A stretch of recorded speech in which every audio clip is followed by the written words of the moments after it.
7 दिन पर बाबू नहीं थांते रिटायरमेंट हेले लांच नहीं फसिले बाबू कागज पत्र रे से सरकारी बाबू हेले कारनामा कोनोसी माफिया ठू भी कम नुहे।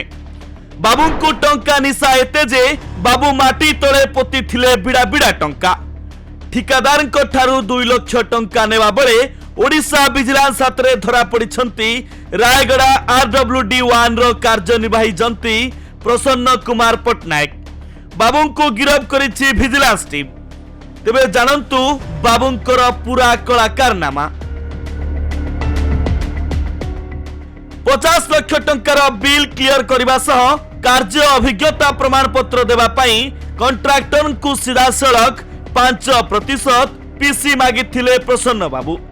50 लाख टंकार 5% अर्थात 2,50,000 टंका दाबी करथिले हेले ठिकादार जनक एते टंका देवाकू अक्षमता प्रकाश करिबारु बार्गेनिंग हेला आउ शेषरे डील फाइनल हेला 2 लाख टंका रे आउ लांच टंका नेबा समय रे रेड हैंड रे धरा पड़ी विजिलेंस हाथ रे बंधा होइछंती पटनायक बाबू। आ बाबूंको गिरफ्तारी पर जेतेबेले बाबूंकर भुवनेश्वर नंदन विहार वसुंधरा कॉलोनी घरे रेड हेला विजिलेंस रो आखि खोसी होई गला।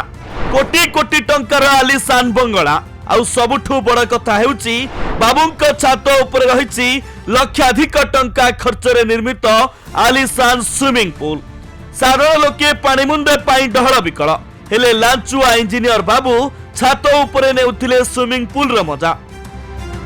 आसंता जून 30 तारीख अर्थात आउ मात्र सप्ताह परे अवसर नहीं थांते प्रसन्न पटनायक हेले अवसर मात्र केईटा दिन पूर्वरु एबे से जेल हाजत को जिबे। वर्तमान पर्यंत भुवनेश्वर नयागढ़ एवं रायगड़ार सरकारी क्वार्टर समेत एकाधिक स्थान रे एककालीन चढ़ाऊ जारी रही।